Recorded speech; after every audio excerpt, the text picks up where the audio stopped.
Olá, aqui é o professor Vítor Araújo e vamos agora iniciar o estudo de funções de várias variáveis, continuidade, derivadas, derivadas parciais e regra da cadeia.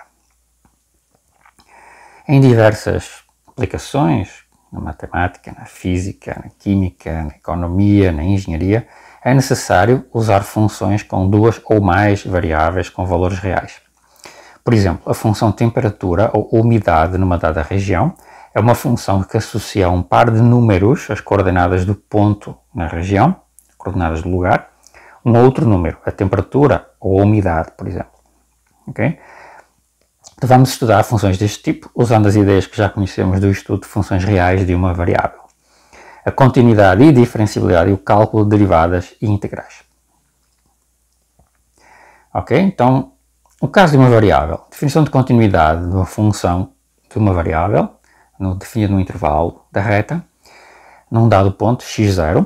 Né? Então ela é contínua em x0, se para todo o epsilon existe um delta, tal que se eu tomar um x delta próximo do x0, então o f de x está epsilon próximo do f de x0.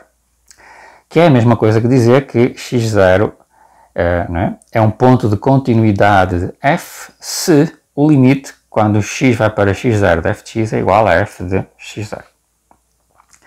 Nós já sabemos que as funções de identidade, polinomiais, trigonométricas, exponenciais, logarítmicas são contínuas nos seus domínios e, mais ainda, que combinações finitas, usando soma, produto, quociente e composição de funções contínuas, resultam numa função contínua no seu domínio de definição.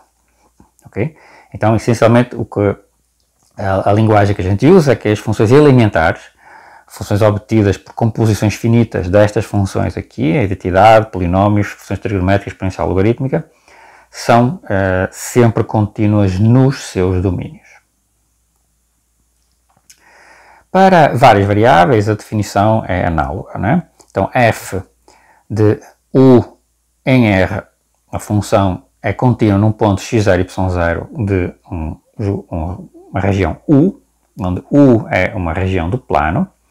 Okay? Se para todo o epsilon existe um delta tal que, se o ponto xy está o delta próximo do ponto x0, y0 em U, então o f de xy está epsilon próximo do f de x0, y0. Isto é a mesma coisa que dizer que x0, y0 é um ponto de continuidade de f se acontecer que o limite quando o xy vai para x0, y0 do f de xy é igual ao f de x0, y0. Okay? Há uma mudança aqui na forma de calcular a distância. Okay? Com uma variável basta tomar o módulo da diferença de x em x0, mas com várias variáveis temos que usar a norma do vetor. Usamos a norma do vetor xy menos x0, y0. Okay? Essa é essencialmente a grande diferença no cálculo da distância aqui. Okay? Aqui são valores reais, então eu uso da mesma forma o módulo da diferença, mas aqui são pontos no plano, então eu vou usar a norma da diferença dos vetores de posição dos pontos. Okay? A relação entre a continuidade de duas variáveis versus uma variável. Então, se uma função de várias variáveis ela é contínua, então ela é contínua em cada variável separadamente. Ou seja, se me derem uma função f de xy, okay, se eu fixar o y0 e considerar a função com o y0 fixado, é uma função só de x, okay, usamos esta notação, f fixado y0 de x, ou ao contrário, se eu fixar o x0 e considerar a função de y, dada por isto aqui, né, fixo o x0 e vejo a função só em y, se f é contínua em x0 e y0, então as duas funções que a gente obtém fixando o x0 ou fixando o y0 são também contínuas, respectivamente. Okay? De fato, né, reparem, o limite quando x vai para x0 do f de x fixado y0 é a mesma coisa que esta expressão, né? Este limite é apenas um caso particular do limite geral, do limite global, né? Pois o x, y0 converge para x0 e y0 numa certa direção particular, na horizontal neste caso. Né? Então se f é contínuo em x0 e y0, então o limite continua sendo igual ao f de x0 e y0, que é o f de x0 com o y0 fixado, é a mesma coisa. Okay? E o argumento para o limite em y é a mesma coisa também, é igual. Okay? Então, se uma função de várias variáveis for contínua, ela é contínua em cada variável separadamente. Mas o recíproco não é verdade. Então, se uma função de duas ou mais variáveis é contínua em cada variável, isto não garante que a função seja contínua como uma função de várias variáveis. Porquê? Bom, porque tem vários contra-exemplos disso aqui. Reparem, peguem nesta função. xy associa x vezes y dividido por x quadrado mais y quadrado, caso xy não seja o vetor nulo, não seja na origem, né? E definimos em zero, na origem, como sendo zero. Okay? Então observem que se eu fixar o x0, não nulo, o x0 diferente de zero, então esta função, que é a função só de y, fixei o x0, é a função x0, constante, né, vezes y sobre x0 ao quadrado, outra constante, mais y ao quadrado. É um quociente de polinómios que não se anulam, certo? Logo ela é contínua. Para o caso em que o x0 é zero, ok? Então reparem, para todo o y, o f de y, f0y, ou seja, fazendo o x0 igual a zero aqui, fazendo x igual a zero aqui, isto se anula. Isto é zero na origem e aqui também se anula para y diferente de zero. Se eu faço x igual a zero, então eu tenho uma função constante igual a zero, que também é contínua. Analogamente, f com o y0 fixado é uma função contínua de x para todo o y fixado. Okay? Portanto, verificamos que esta função, né, ela é separadamente contínua. Se eu fixar o y e olhar para a função como uma função de x, ela é contínua. Se eu fixar o x e olhar para a função como uma função de y, ela é contínua. Mas, agora reparem só, se eu considerar os pontos da forma xy igual a tt, ou seja, pontos na diagonal dos quadrantes ímpares, né? Isto aqui são pontos da forma x igual a y, eu fiz x e y iguais a t e t. Então observem que f de tt é simplesmente t quadrado sobre t quadrado mais t quadrado, né? Só substituir aqui na expressão, e fica igual a 1/2 para todo o t diferente de zero. Mas isso significa que o limite, quando o t vai para zero, é 1/2. Que não é o valor, né, de f na origem. Okay? Então, eu tenho aqui uma sequência de pontos, uma família de pontos, que vai para a origem, quando o t vai para zero, mas o limite do valor da função não é não é o valor da função em zero. Okay? Ou seja, este limite aqui não é o valor da função em zero. Então, f não é contínua em zero. Okay? Observem que é claro que esta expressão não está definida em zero. Eu não posso dividir por zero. Mas ao calcular o limite, lembrem de cálculo A, o limite quando o t vai para zero é o valor para o qual esta função tende quando o t está muito próximo de zero, mas nunca precisamos de olhar o caso em que o t é zero. Nós não consideramos, quando estamos calculando o limite, quando o t vai para um certo valor, né, o t nunca assume exatamente esse valor, ele simplesmente se aproxima do valor. Então, neste caso, né, este limite vai ser, o limite quando o t vai para zero vai ser 1/2. Certo? Mas é diferente do valor da função em zero. Então a função não é contínua em zero, apesar dela ser contínua separadamente. Certo? Então nós precisamos ter cuidado com isso aqui. Em geral, tal como as funções de uma variável, a soma, produto, quociente e composição de funções contínuas resultam numa função contínua no seu domínio de definição. Okay?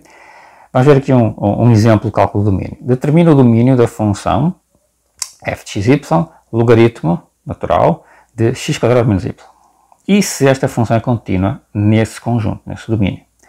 Ora, por definição de logaritmo natural, f de xy só pode ser calculada nos pontos onde o domínio, onde o objeto onde é calculado o logaritmo, x² menos y, é positivo. Okay? E, portanto, o domínio de f é o conjunto do xy do plano em que x² menos y maior que zero, ou seja, y menor que x², que é a região do plano abaixo da parábola y igual a x². É esta região que está sombreada aqui. ok? Finalmente, como f é a composição da função logaritmo com uma função polinomial, então f é contínua no seu domínio, porque é uma composição de funções que são contínuas nos seus domínios. Ok? Este é o domínio então, da função no plano. Outro exemplo, determina o domínio da função, agora g de x e y, que é 1 sobre a função que nós tínhamos antes, o logaritmo natural de x² menos y. E se esta função é contínua nesse conjunto? Ora, o domínio de g não pode incluir pontos onde o denominador se anula. Okay? Então, além de eu ter que o x² menos y tem que ser positivo, o logaritmo do x² menos y não pode ser zero. Então, o domínio de g é o conjunto dos pontos do plano onde x² menos y é positivo e o logaritmo de x² menos y não é zero. Então, já sabemos que o y tem que ser menor que x² por causa desta relação e o x² menos y não pode ser 1, que é o único valor em que o logaritmo é zero. Certo? Então ficamos com esta relação y menor que x² e y diferente de x² menos 1. Como o g é o quociente de uma constante com uma composição do logaritmo e uma função polinomial, então g é contínua no seu domínio. O domínio, este domínio aqui no plano, é fácil de ver porque é o domínio anterior menos este pedaço aqui. Eu tenho que retirar o conjunto de pontos em que y é igual a x² menos 1, que é uma parábola. Então, o domínio da função é a parte sombreada, ok?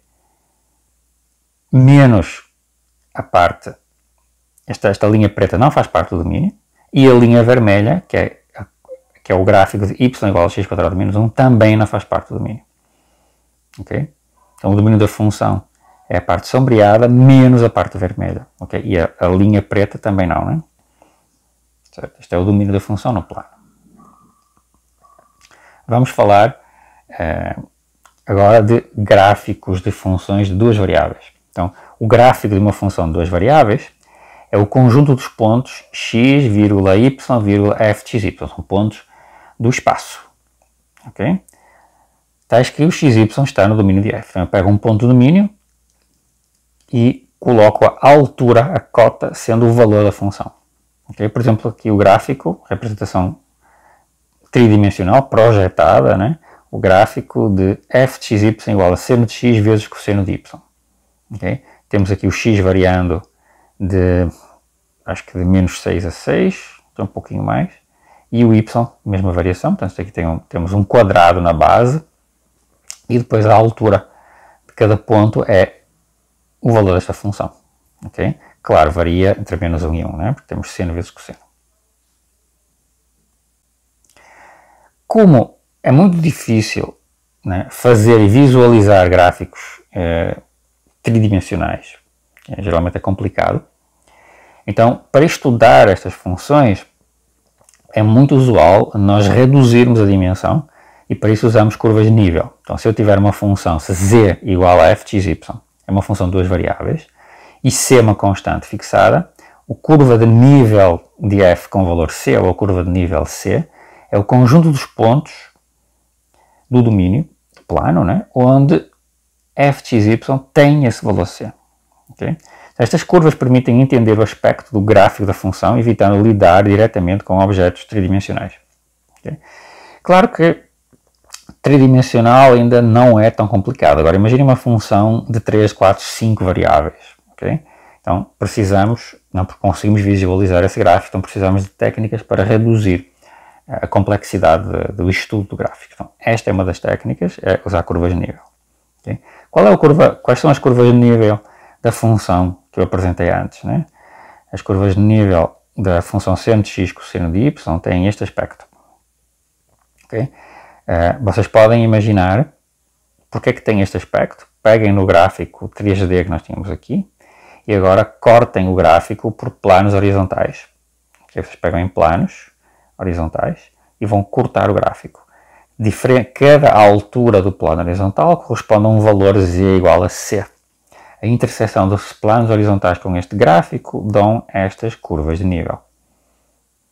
Okay? Cada uma destas curvas é uma interseção do plano com um certo gráfico z igual a c e as cores, né, estão ordenadas, digamos, a cor mais escura é um valor mais alto e a cor mais clarinha é um valor mais baixo.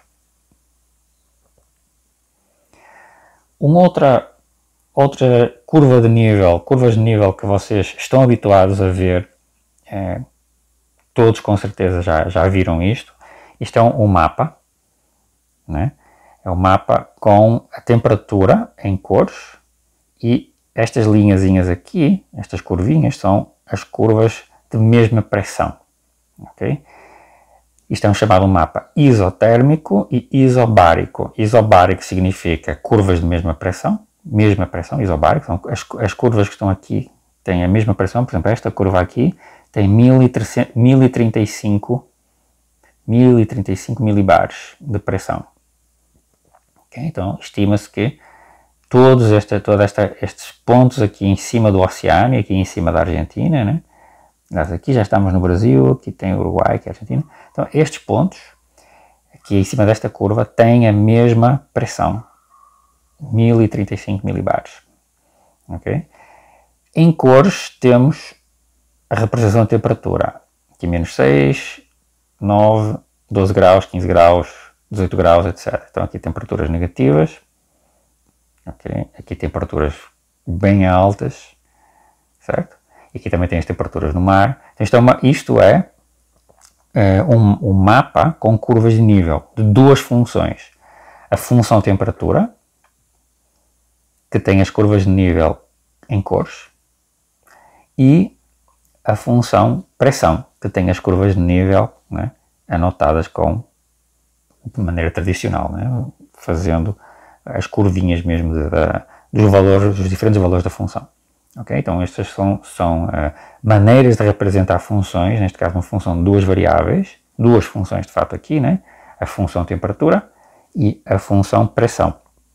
Formas de as representar num plano, certo? Isto é mais fácil do que mostrar o gráfico da função pressão, o gráfico 3D, ou o gráfico 3D da função temperatura, certo? Isto é uma forma muito mais prática de olhar para as funções, de enxergar as funções. Exemplo de curvas de nível, de cálculo explícito de curvas de nível. Um exemplo muito simples. As vossas curvas de nível com valores menos 1, 0 e 1 desta função f de x igual a x menos y mais 2. Esta é uma função afim, portanto, as curvas de nível vão ser algo do tipo, por exemplo, curva de nível menos 1, se obtém fazendo f de x y igual a menos 1, ou seja, fica x menos y igual a menos 3. Portanto, vai ser sempre uma reta. Okay? Analogamente, f de x igual a 0, fica x menos y igual a menos 2, outra reta. f de x igual a 1, fica x menos y igual a menos 1, outra reta. Estamos aqui representados no gráfico estas várias curvas de nível, que são todas retas. Né? Este é um exemplo bastante simples. Okay? Outro exemplo, pegamos uma cela, que é o gráfico da função x² menos y², tem todo o aspecto de uma cela, chama-se de facto a cela, e olhamos as curvas de nível. As curvas de nível estão aqui, são x² menos y² igual a uma constante. Se vocês se lembram de geometria analítica, essas curvas são hipérboles, isso é o que estamos vendo aqui, né? Para vários níveis temos uma hipérbole. Okay? E tem o caso generado, que é quando temos a curva de nível 0, quando isto aqui é 0, nós ficamos com x igual a y e x igual a menos y. Temos as bissetrizes dos quadrantes. Okay? O caso generado. A curva de nível 0. Certo? E as outras são hipérboles. Ou vocês podem também olhar para este gráfico 3D e intersectar o gráfico com planos horizontais. E as interseções que vocês obtêm são estas curvas aqui, para vários níveis dos planos. Certo? Em seguida, vamos começar a falar de derivação de funções de várias variáveis, ou de derivadas parciais.